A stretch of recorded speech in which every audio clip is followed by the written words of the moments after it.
Chebolu YSR Congress party కార్యకర్తలకు, ఇక్కడికి వచ్చిన ఓటర్ మహాశయులకు అందరికీ కూడా పేరు పేరున హృదయపూర్వక నమస్కారాలు తెలియజేసుకుంటున్నాను. మీ అందరికీ తెలుసు, మే 13వ తారీఖు ఎంతో దూరం లేదు, కేవలం 9 రోజులే.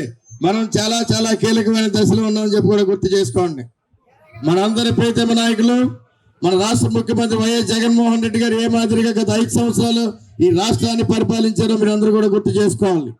ఎందుకంటే భారతదేశంలో ఏ ముఖ్యమంత్రి ఎప్పుడు చేయని విధంగా గొప్ప సంక్షేమ అభివృద్ధి పరిపాలన కొనసాగించారు. అదే పరిపాలన కొనసాగాలంటే మళ్ళీ మీ అందరికీ ఉన్న విలువైన ఓటు హక్కుని వైఎస్ఆర్ కాంగ్రెస్ పార్టీ ఫ్యాన్ గుర్తుపై వేసి, ముఖ్యంగా పిఠాపురం నియోజకవర్గంలో వంగా గీత గారిని కాకినాడ పార్లమెంట్ అభ్యర్థిగా కూడా నన్ను గెలిపించాలని చెప్పి కూడా మిమ్మల్ని అందరినీ కూడా అభ్యర్థిస్తున్నాను. నన్ను నమ్మండి, ఆ నమ్మకాన్ని నిలబెట్టుకుని ఈ రోజున మీ ఇంటికి మంచి జరిగితేనే నాకు ఓటు అయ్యింది అని చెప్పే దమ్మున్న నాయకుడు మన వైఎస్ జగన్మోహన్ రెడ్డి గారు చెప్పి గుర్తు చేసుకోవాలి.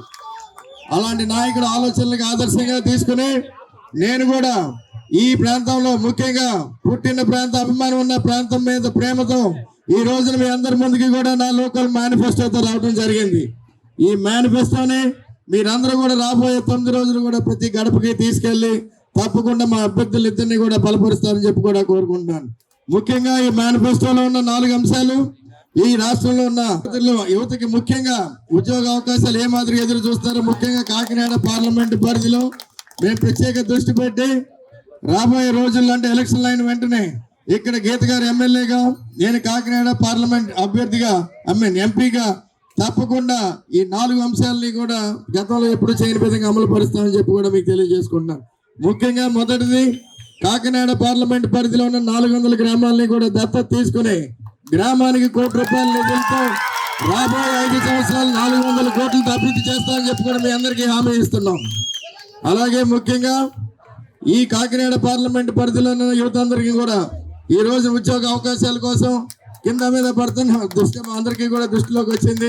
ముఖ్యంగా గడిచిన 10 సంవత్సరాలు కూడా మా వద్ద కూడా చాలా మంది ఉద్యోగాల కోసం రావడం జరిగింది. ఈ రోజున ఇంచుమించు 3000 మంది ఇదే ప్రాంతం నుంచి మా సంస్థల్లో పనిచేస్తున్నారని చెప్పి కూడా మీ అందరికీ తెలియజేసుకుంటూ, తప్పకుండా రాబోయే రోజుల్లో ప్రత్యేకమైన శ్రద్ధ పెట్టి ఈ ప్రాంతం నుంచి 5000 నుంచి 6000 మంది యువకులకు ప్రత్యేకమైన శిక్షణ ఇప్పించి ప్రతి సంవత్సరం కూడా వాళ్ళందరినీ కూడా ఉద్యోగాల్లో పెట్టే బాధ్యత కూడా నేనే తీసుకుంటున్నానని చెప్పి కూడా మీ అందరికీ తెలియజేసుకుంటున్నాను.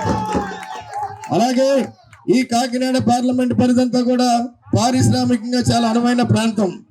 ఈ ప్రాంతాన్ని ముఖ్యంగా మన కోస్తా ప్రాంతం కానీ, మెట్ట ప్రాంతం కానీ, ఇక్కడ పోర్ట్లు, హైవే, రైల్వే, అలాగే ఎయిర్పోర్ట్, ఇవన్నీ కూడా చాలా అనువైన ప్రాంతం. కాబట్టి మేము 10 ఏళ్లుగా చేస్తున్న కృషి వల్ల రాబోయే 5 సంవత్సరాల్లో ఇంచుమించు 30,000 నుంచి 40,000 కోట్ల పెట్టుబడితో ఈ ప్రాంతంలో పరిశ్రమలను కూడా తీసుకొస్తామని చెప్పి కూడా మీ అందరికీ నేను హామీ ఇస్తున్నాను. దాని ద్వారా ఈ ప్రాంతంలో ఉన్న యువకులకు ఇక్కడే ఉద్యోగ అవకాశాలతో పాటు ఈ పరిశ్రమల ద్వారా, CSR ఫండ్స్ ద్వారా మన గ్రామాలని, పట్టణాలని కూడా అభివృద్ధి చేసుకోవచ్చు అని చెప్పి కూడా మీ అందరికీ తెలియజేసుకుంటున్నాను. అలాగే 4వది, ఈ ప్రాంతంలో ముఖ్యంగా కాకినాడ పార్లమెంట్ పరిధిలో ఎంతో మంది యువకులు చాలా తెలివైన వారు ఉన్నారు. ఎందుకంటే గత 5 సంవత్సరాలుగా కూడా నా దగ్గరికి చాలా మంది వచ్చారు. ఏంటంటే వాళ్ళందరూ కూడా చిన్న చిన్న బిజినెస్ ఐడియాలతో వ్యాపారం చేయాలనే ఉద్దేశంతో వచ్చి నన్ను సహాయ సహకారాలు అడగడం జరిగింది. ఇవన్నీ కూడా దృష్టిలో పెట్టుకుని రేపు ఎలక్షన్ అయిన వెంటనే తప్పకుండా కాకినాడ కేంద్రంగా ఒక స్టార్టప్ ఫండ్, ఇంక్యుబేషన్ సెంటర్ ఏర్పాటు చేసి, అంటే ఒక నిధిని ఏర్పాటు చేసి 100 కోట్లతో రాబోయే 5 సంవత్సరాల్లో చిన్న మధ్య తరహా పరిశ్రమల్ని, ఒక 100 పరిశ్రమలు స్థాపించే విధంగా మన పిల్లలతో నేను పూర్తిగా బాధ్యత తీసుకుని తప్పకుండా వాళ్ళకి పూర్తి సహాయ సహకారాలు అందిస్తూ పెట్టుబడులు పెట్టి తప్పకుండా ఈ ప్రాంతంలో ఉద్యోగ అవకాశాలు అభివృద్ధి చేసే ఆలోచన చేయడం జరిగిందని చెప్పి అందరికీ తెలియజేస్తాను. తప్పకుండా రాబోయే 5 సంవత్సరాల్లో కాకినాడని ఒక ఆదర్శవంతమైన పార్లమెంట్ గా తీర్చిదిద్దాలనే లక్ష్యంతో నేను ఈ ఎలక్షన్స్ లోకి వచ్చానని మీ అందరికీ తెలియజేసుకుంటున్నాను.